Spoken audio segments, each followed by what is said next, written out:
I'll be free. Just a little bit. You don't I have try not to be blurry. Huh?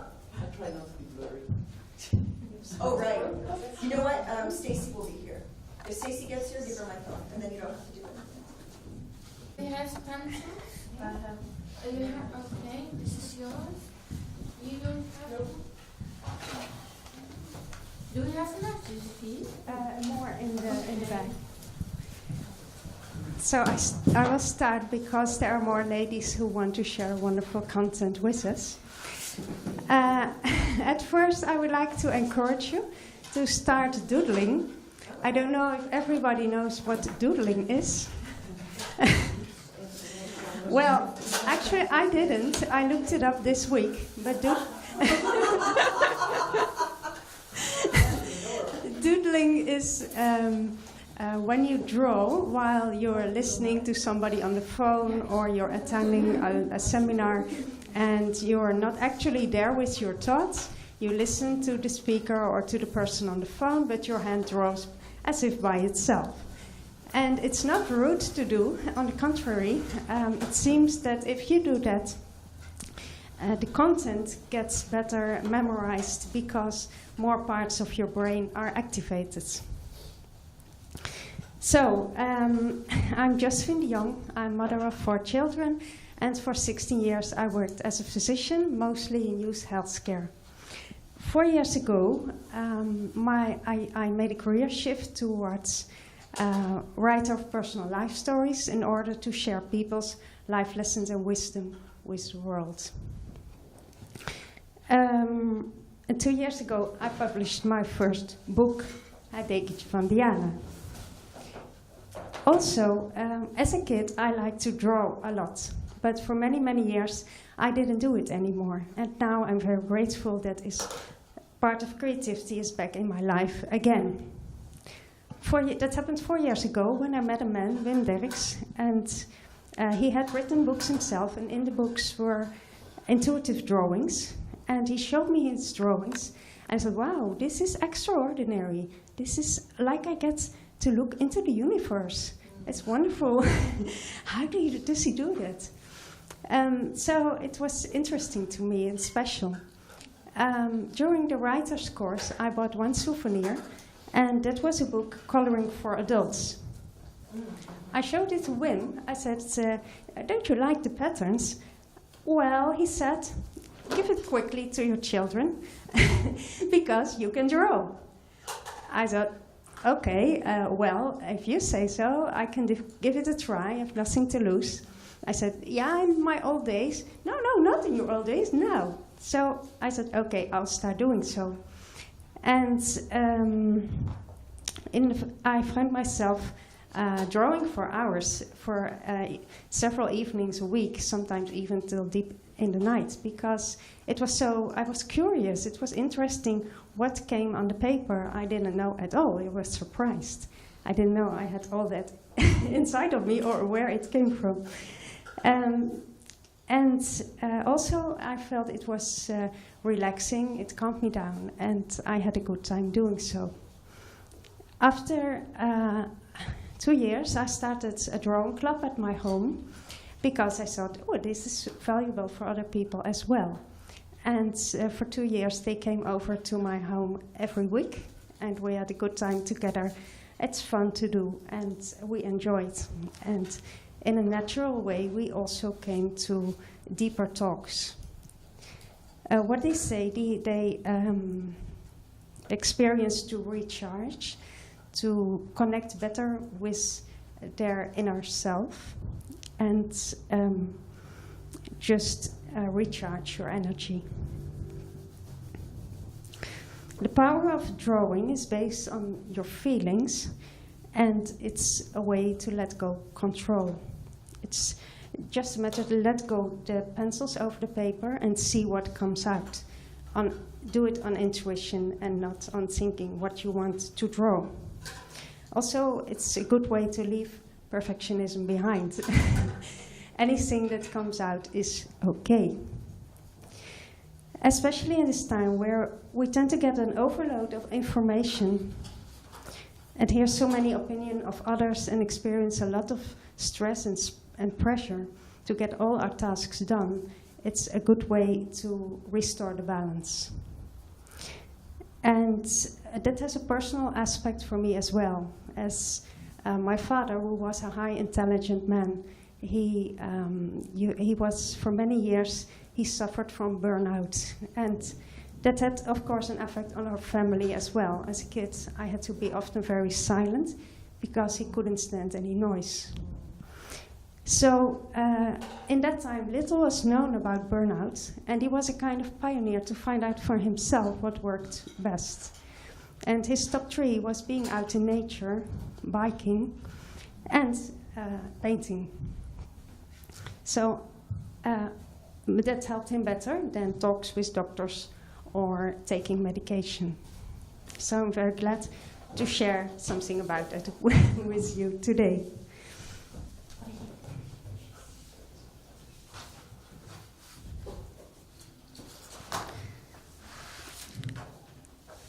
I'll show you some examples of the paintings I've made, because I didn't stay with drawing, but nowadays I also make paintings with color paint, oil paint, and acrylic paint, and that's also nice to do.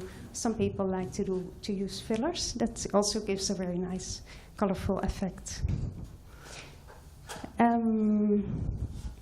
Well, nowadays I also give workshops, because I thought the group at my table, they know it by now, they can go on for themselves. And there are so many people who do not know about it. Well, it's quite easy to do.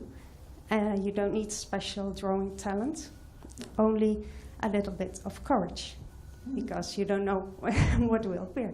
Maybe you think it won't be worth looking at, but that doesn't matter. And it's always interesting. We get to interesting things, and I see it happen here, actually. And so that's great. I give workshops for people of various ages, from kids with parents to adults to elderly people in a care home, and also the elderly. The kids are easy. They immediately start doing so, and the elderly were the most difficult because they are not used to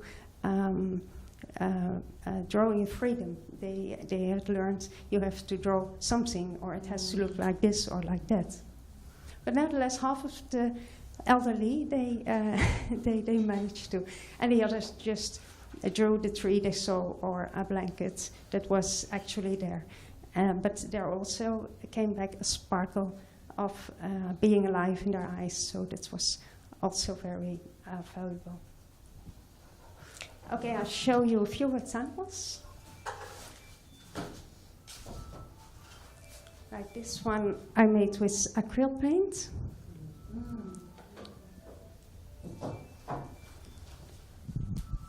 This one is with oil paint. Oh yeah, and this one I saw later on. I saw it the day after. There's a bird actually in it. I didn't see it. The love card I did see, but the bird I saw only the other day. And sometimes I see it. Sometimes I see things on the phone when it's smaller and more concentrated, and there are things in it. This one is with pencils, color pencils, and the last one I brought for you is aquarelle paint. So I hope I did inspire you, and I'd love to give the mic over to the next speaker.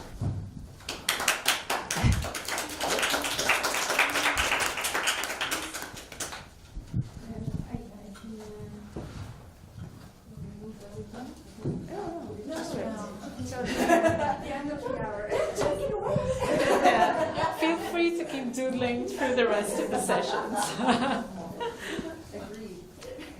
So good evening, everyone. I'm Tripti. I don't have anything as creatively planned, unfortunately, but I'm just going to talk about my own story and a bit of my background. So I work in the field of analytics or data science or artificial intelligence. For those of you who are a little technical. And for those of you not, we just use data and mine it and drive decisions. And I have to admit, I've never had a burnout in my life, but I've had a long section of my life where I only worked.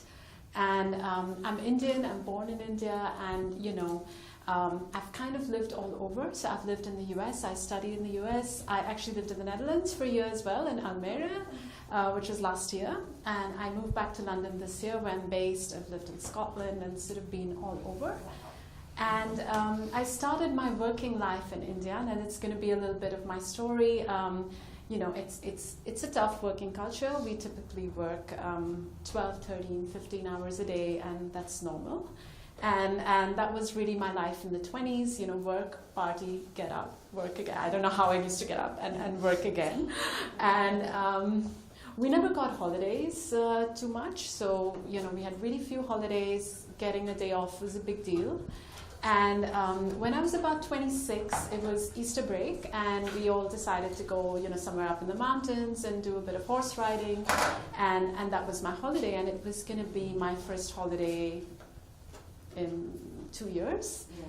And I went, and I was really excited, and I was also really stressed. I was really wound up, and I had an accident. I had a pretty bad accident. And I ended up with sort of 12 fractures in my spine. I was out of action for 3 months. And I realized a couple of things. First of all, I realized the world didn't end. My company went on, and life went on, and nothing really happened, And here I was, my first holiday after 1.5 years, and my manager called me once, and she said, "When are you coming back?" and she didn't even ask me how I was. But I think it was the biggest eye-opener for me. I really am ashamed to admit I really enjoyed those 3 months, despite the pain, because I read. I love reading. I watched Netflix, and I caught up with friends, and I realized there is life, I couldn't even sit, so it took me like 2.5 months to get to the point where I could even sit up. And I just remember going out to the grass, and I felt so happy in my garden. Mm-hmm. And I thought, okay, this is happiness, And I'm not an expert on the topic, but I can just share my experience that this was a big turning point in life for me. I read this really recently, but I think it's so applicable to my story, that you cannot solve problems with the same attitude that created them. And it's not from me, it's from Albert Einstein. That's why it must be true. But yeah, I think that made me realize that work-life balance is my responsibility, and no one's going to do it for me. No money is going to be worth my work-life responsibility. And I think that's the day I really started making smaller changes. So after like about a year of physio, when I was back to normal, I started working out, and I enjoy fitness. I love fitness. It became part of my life again. I used to be a swimmer when I was younger. But being Indian, it's like you're never going to achieve anything as a sports person. So you study, and that's how you're going to get ahead. And sort of I got back to sports, and please. Yeah, okay. So I think that kind of made me get fitness back into my life. I got an opportunity a couple of years later to move to the UK. And I think Europe taught me a lot about work-life balance. I really appreciate Europeans for the fact that you take holidays, that you walk in parks, that you do things that you like. And I know this sounds funny, but this is so important, I learned to go on holidays without having a big schedule on. I need to get up at 5 a.m. and then I need to hit every tourist spot, and I need to do every tick box, because otherwise I've not been there. And so I really learned the value of just sitting in a cafe and having a glass of wine and talking to people around. And it's been very, very, very important for me. I still work very long hours, but I try to find things that make me happy. And I'm still into fitness, so I kickbox and I cycle, and that gives me a lot of energy. I find the time to do it even in 13, 14-hour working days, and I just take an hour in between and do what I like. I love reading, and recently I started a reading group it's either for older people, like people with dementia, or sometimes for child offenders, or sometimes you just go in hospitals and we read poems and letters, and it is sometimes a little difficult because I'm working, and then, you know, I have one this Saturday, for example, so I need to think about what story can I choose, and, you know, I need to prep it, and what poems can I read. But the energy that I get out of it is so incredible that I think it just makes it all worthwhile. And yeah, I think if it's just one thing, I would say it's in your hands a little bit, and there are always small things that can give you energy and that can make you happy. And I can say everyone has their own things, you know. So for example, a lot of people told me that you must meditate and you must do yoga, and it doesn't give me energy. And I'm not saying it's not the right thing to do, it's not the right thing for me as a person. And I think there's a right thing for everybody, and I just think it makes your life so much better to have that balance. And and I think the only one more thing I would say is the world respects you more when you put your foot down. So I realized when I stopped replying to emails at 6, at 7, at 8, I never got bashed for it, you know. I work for Microsoft, people are like, you know, replying to mails all the time. But if you put a stop yourself mentally and come in the next day and reply to mails, everybody's okay with it. I think it's us mentally who are not okay with it, actually, and who feel really that pressure that I need to get back right now, otherwise something's going to happen. And honestly, having, you know, being lying down in a bed for 3 months and doing physio for a year, nothing happens, and the world just goes on. And you know, so I hope you find your energies and what gives you that work-life balance. But yeah, that's my story, and thank you. And, Your name tag around so I can see you. yeah, I'm Tripti. Sorry.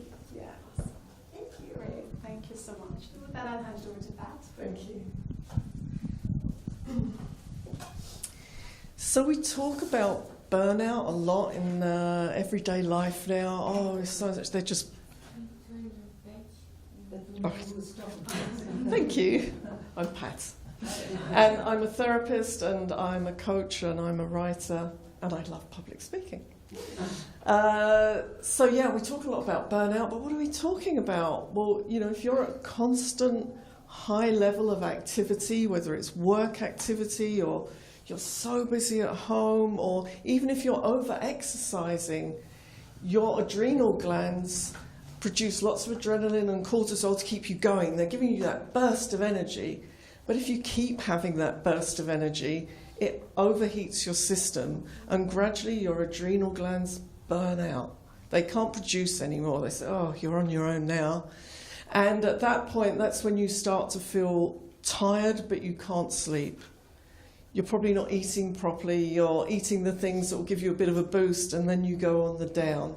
You start getting more illnesses, you start getting the colds and the flus, and you know, because your immune system gets so bad. And so obviously the first tip is, well, stop it, you know, stop it. Stop doing all that activity.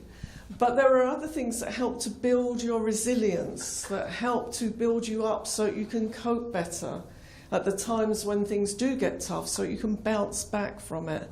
So we've had a lovely example today with drawing, because that's like a very gentle meditation where you're just drawing. And you've given us some lovely examples as well in terms of, you know, exercising, getting out, walking, getting our feet in the grass, these things that really help us. Seeing friends. Seeing friends is such a great way to boost our resilience, not just on Facebook, you know. Go and hug them. How lovely has it been today just hugging people and, you know, actually being present with them. There's another thing that really helps to build our resilience, and that's gratitude. It's acknowledging what we've got. So I thought at this stage of the day it'd be really lovely just to do a little gratitude exercise. So, because I was so impressed by drawing and all your tips, so I've got to give you another thing. So we're just going to do a little gratitude exercise. So in a moment I'm just going to get you to close your eyes and just take a moment to think about what you're grateful for. And I want you to think of 3 things. Now, you've had way more than 5 great things already today, but I want you to kind of distill it down to those 3 things. And then you're going to turn to the person next to you or pair up with somebody and just say what your 3 things are. So exchange your 3 things. I'll remind you of this when I bring you back after you've opened your eyes. And then you're going to expand on one of them. Why that one was really a gift to you. What was important about that one? And then, what did it mean about you that you received that gift? What did that gift mean about you because you've received it? So how important was that it came to you? Okay, so you're going to do 3 things and 3 things. You're going to do your 3 gifts. Why is one of them? Just a bit more about what that one was that was really special. And then what it meant about you that you received that gift. Okay? Because the universe gave it to you.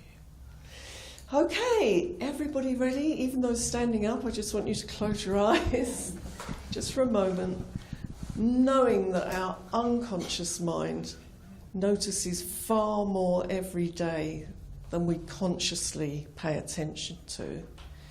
And just wondering, so far this day, if you just cast your mind back over the day, what are the gifts that have come to you? And we're not talking about the big things, we're talking about all the little things, and everybody's different in what they notice. So it might have been something of nature, a flower, a tree. It might have been a smile, a thank you, a hug. It might have been a sunbeam. It might have been your dog licked your hand this morning. It doesn't matter what the nature of the gift was. You're just sending your attention onto it, sending your attention back over the day so far, and finding those 3 things, and understanding that you received those 3 things and that they mean something about you as well, why you received them. And the more you do this, the more you acknowledge your gifts, the more you can acknowledge them, the more they'll come to you, and the more you'll understand with your growing confidence why you're receiving these things. So now when you're ready, just open your eyes and find somebody that you're going to share your 3 gifts with. So the first thing is you're both going to exchange what the 3 things were, then you're going to expand on one of them about why it was such a gift, and then finally what it means about you that you received that gift. Okay, you've only got 5 minutes, so get going.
Okay, when you're ready, if you can just come back now.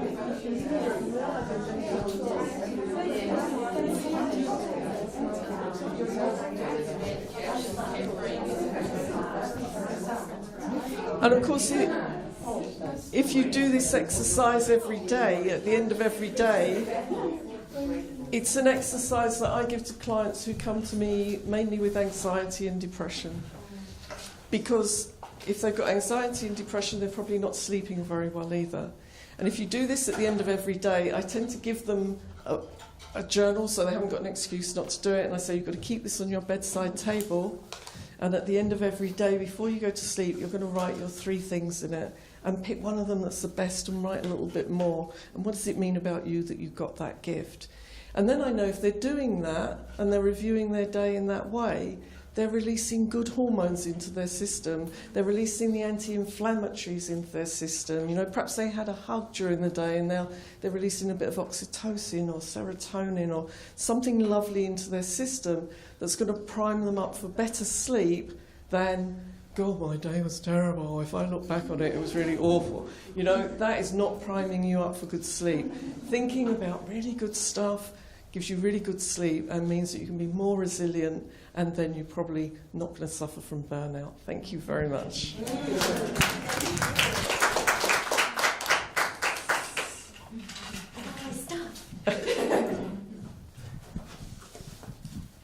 We're having too much fun covering. I'm really into it. Hello, everybody. Hello. Unlike my cohorts, I have to get notes because I'm used to talking for a minimum of 90 minutes, and I've got 12. Oh, we're on time. We're good. Maybe I can have a little more space. That's what I love. I thrive in spaciousness. So this topic is all about burnout and how to avoid it, and those ladies did a beautiful job, and I think it's kind of magical that how we all complement each other and are going together here. So my name is Elizabeth Menzel, and I am the founder of the HappyWomanAcademy.com. And how many overworked, busy women do I have here? Anyone really busy? Yeah, I feel you. Women are really, really good at putting everyone and everything else first and themselves last. And they're really usually great at giving to someone else, but not so much to themselves.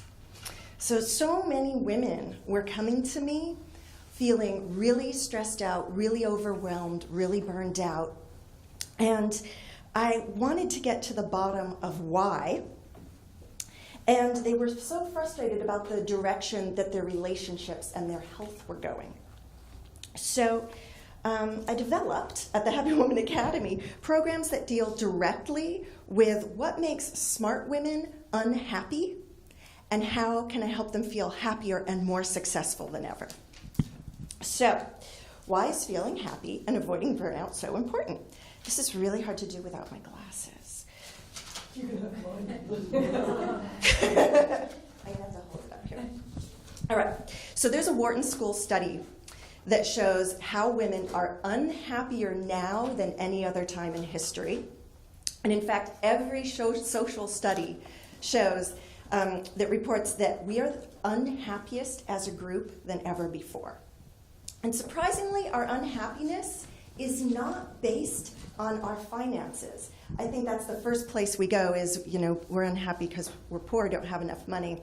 But studies have shown that once you reach the level of survival where your food and your shelter is taken care of, between women who are wealthy and women who are not, there's not a difference in happiness. Wealthier women are not happier women. So the Me Too campaign and the hashtag Me Too and hashtag Time's Up campaign exposed one of the biggest reasons why women are unhappy, sexism. So for eons, society told women that work is more important than love and relationships, that working hard is more important than being healthy. And if you become too successful or too powerful as a career woman, you're a bitch. And if you take time off, you're lazy. Right? This ties into the work ethic that you were brought up into in India, right? And if you take care of yourself, you're selfish. But if you don't take care of yourself, you've let yourself go.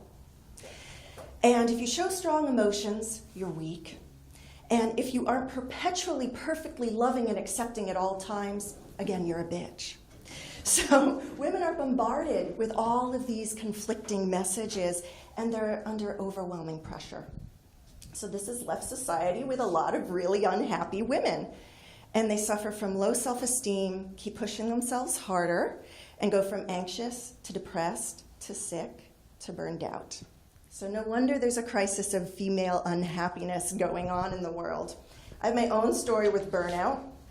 After my parents divorced, my mom got 2 jobs, so she was working day and night, and I felt really guilty about that, and I felt like I was a burden to her. In fact, I felt guilty for even existing at all.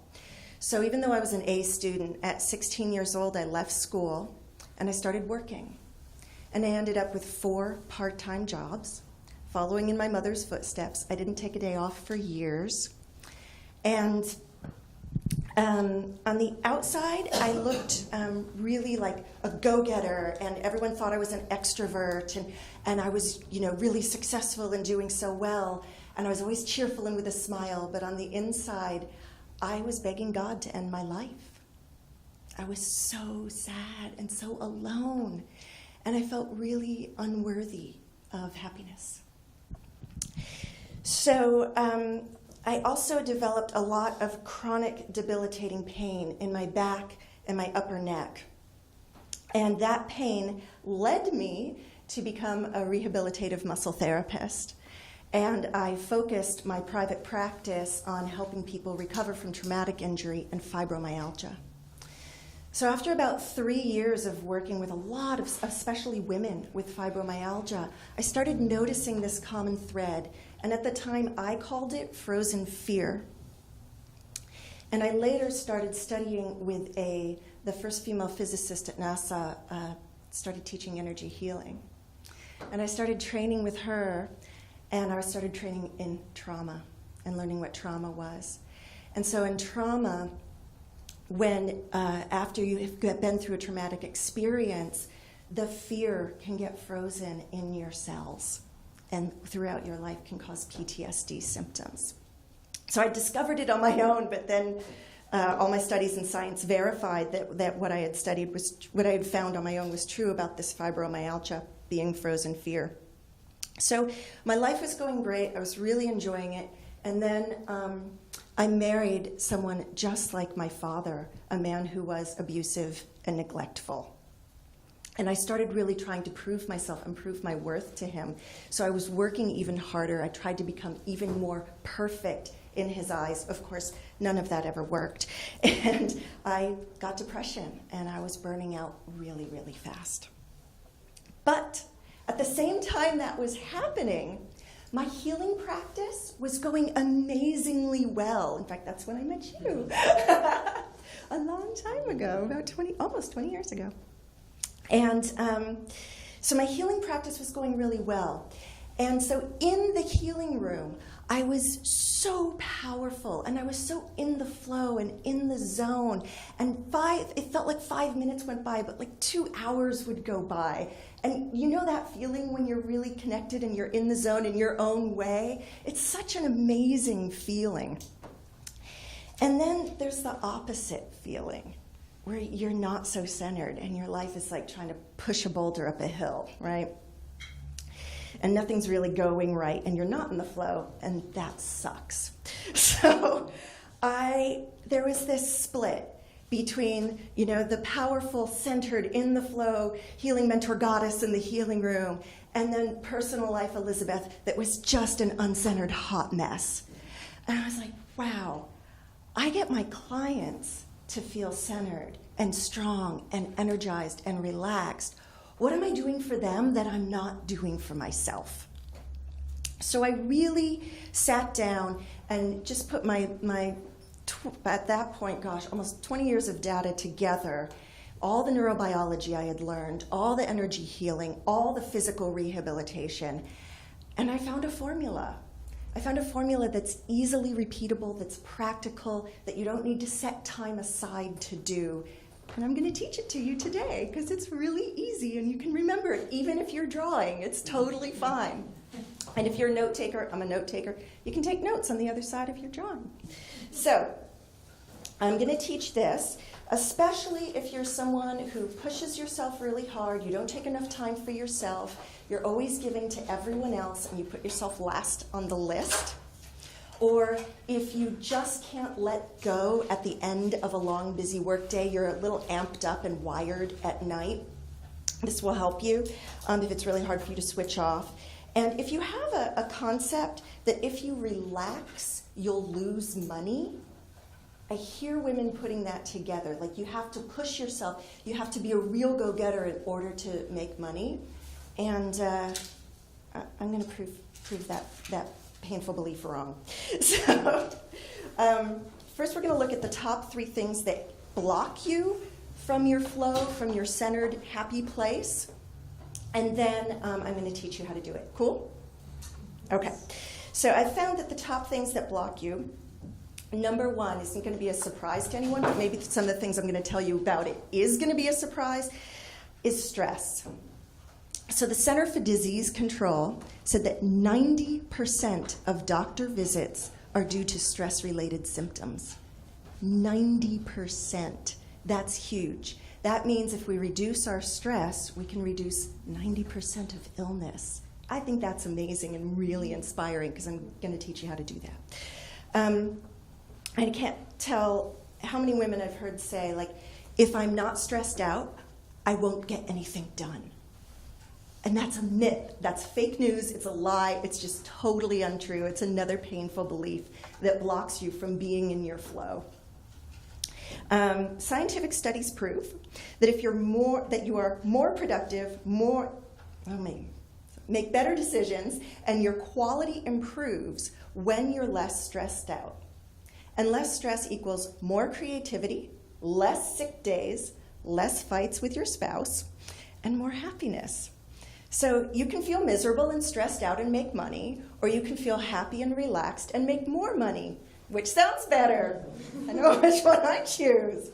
So that's number 1 is stress. And if you're like me and every other woman I've worked with, you're also just way too hard on yourselves. So what I encourage with my clients is that everyone be a little kinder in their mind. Painful thoughts and painful beliefs really block you and really hold you back and take you away from the truth and the power of your own being. And there's a great statistic in neuroscience that it takes 5 positive thoughts to neutralize 1 negative thought. So just to come to neutral, that's not even to tip over into happiness, but just to be neutral, you need 5 positive thoughts per 1 negative thought. So you need 6 or more positive thoughts to start to feel better, to start to feel more positive and happier. So that takes a lot. I put myself on what I call a positive affirmation train sometimes, especially if I'm feeling down, where I don't let the positive thoughts stop. And it still had to be like a chore for me because the negative thoughts, I just kind of had this background noise of negativity playing for, almost 50 years of my life, until I really got serious about this practice I'm going to teach you, and allowing myself to have more positive thoughts. And what I've noticed is my background noise now sounds like, oh, Elizabeth, you are doing great. I love how you feel right now. Oh, Elizabeth, I'm so proud of you. All the voices I never heard are now my background noise. When I was on the plane on the way here, this was my 2nd trip to Europe. I just got back from Europe. I live all the way in LA, and I came all the way back out in a week.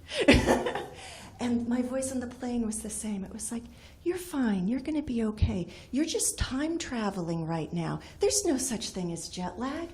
And I haven't been getting jet lag, right? We had a kick-ass night's sleep, girl, right? We're feeling good. So it really makes a huge difference if you can be kind in your mind.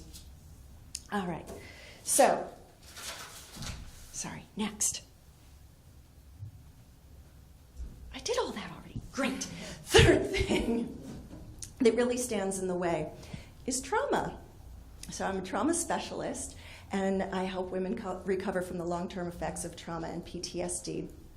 And there's just a little bit that I want to say about that. One is, in America, 70% of people report being traumatized, and women are twice as likely to develop PTSD symptoms than men.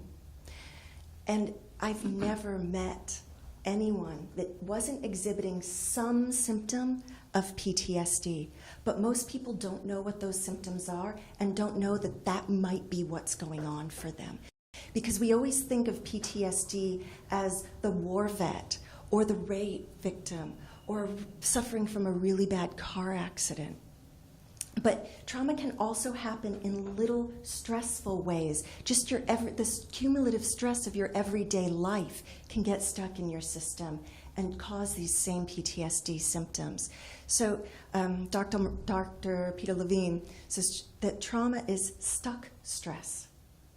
Stress that gets stuck inside of you and creates this chronic tension that I had and creates anxiety, depression, sleeplessness, constant fear, jumpiness, or even pushing or trying to drive yourself too hard, trying to prove yourself can even be a symptom of that.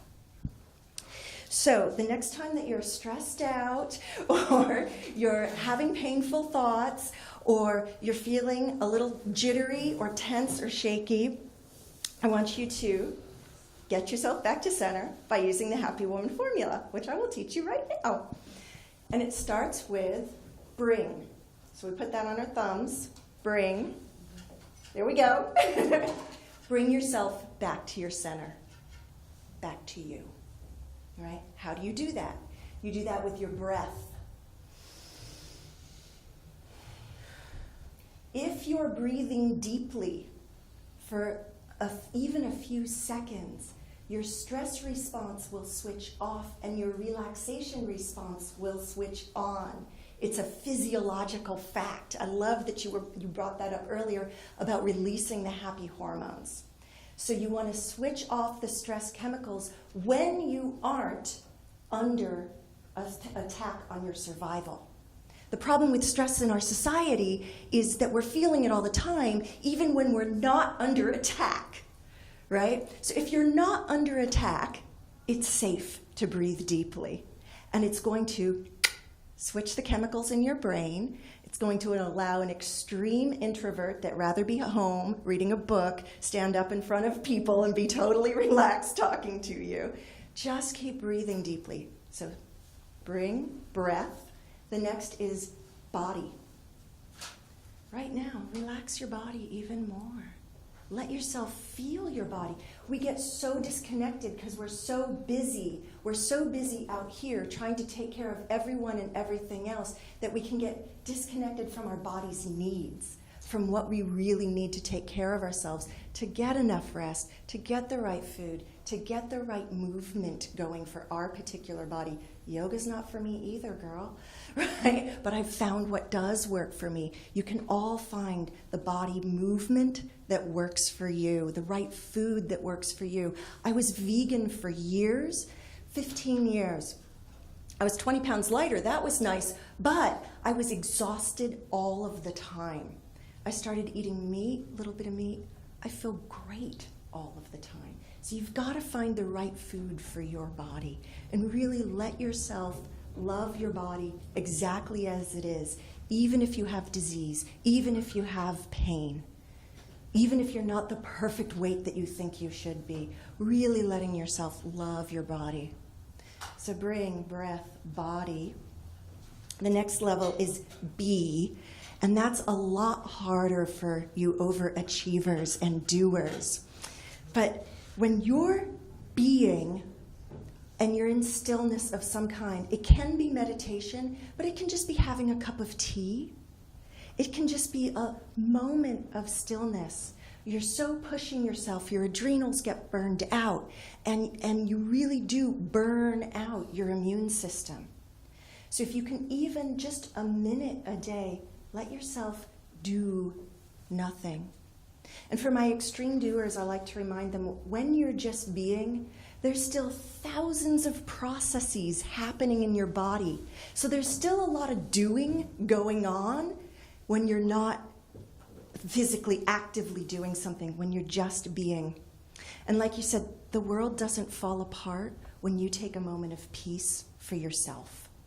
Everything will still be there if you just take a pause. So bring breath, body, be, and then the fifth one is the action step. That's bold. taking bold action to bring yourself to center first before you go out and do something else. So bold actions are anything you like that's fun, that gets you to your happy centered place. Drawing, for me, dancing, hiking, right? For some people it's singing, playing an instrument. Anything that helps you. When people get too busy, they tend to not do the things they love.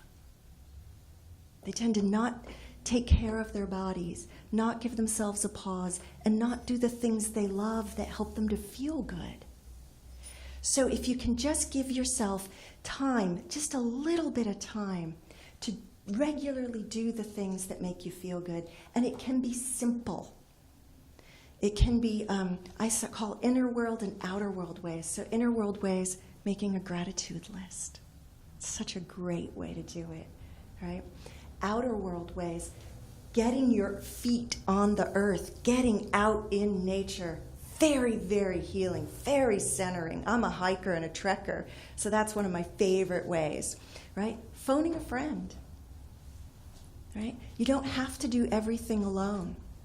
You want to actually create a lot of neural pathways in your brain to happy behaviors that make you feel better and that work for you. And we're all unique individuals with our own way.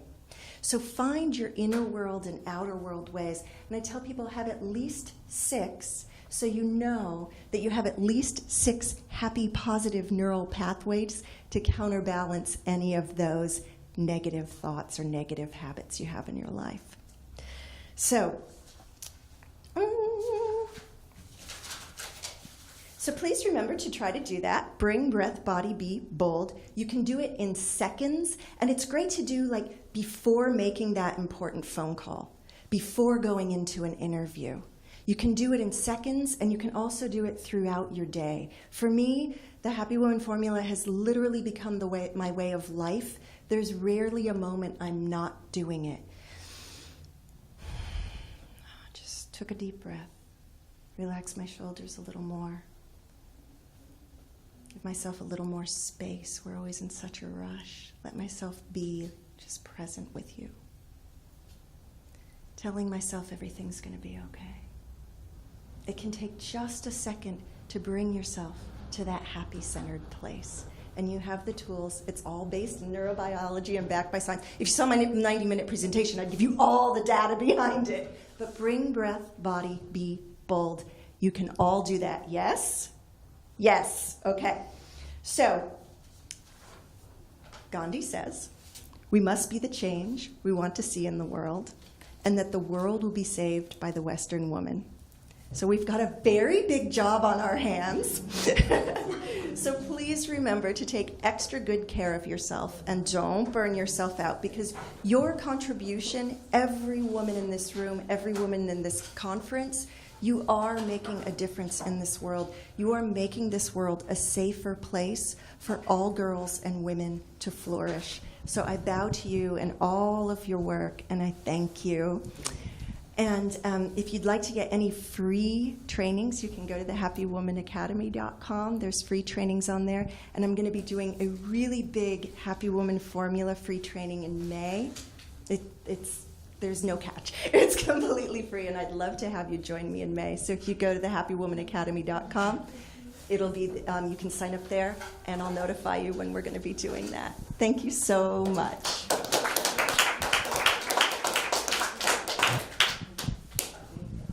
So has anybody, we've only got a few minutes, but are there any questions of any of the speakers? Or are you all so chilled out now? I know, that was a super chill session. That drawing was lovely. Can I just say, it was really lovely how the three of you actually, was there four? I can't even remember. So chilled out. But there was a very lovely sequence. Yeah. It just worked so well. And 1, 2, 3, 4, 2. Right? Yeah. So We thank planned you. it. I mean, we No, the university did a good job. We spent a month preparing. You've no idea. Thank you so much for being here and taking part. Can we just get the 4 speakers for a photograph? Yes. So, would you take the first group? Yeah, of course. Well, we also have presents. So if anyone wants a present, we have presents. I've got a present. Yes. Yes, we do all have presents already. It's true. And it's got, do you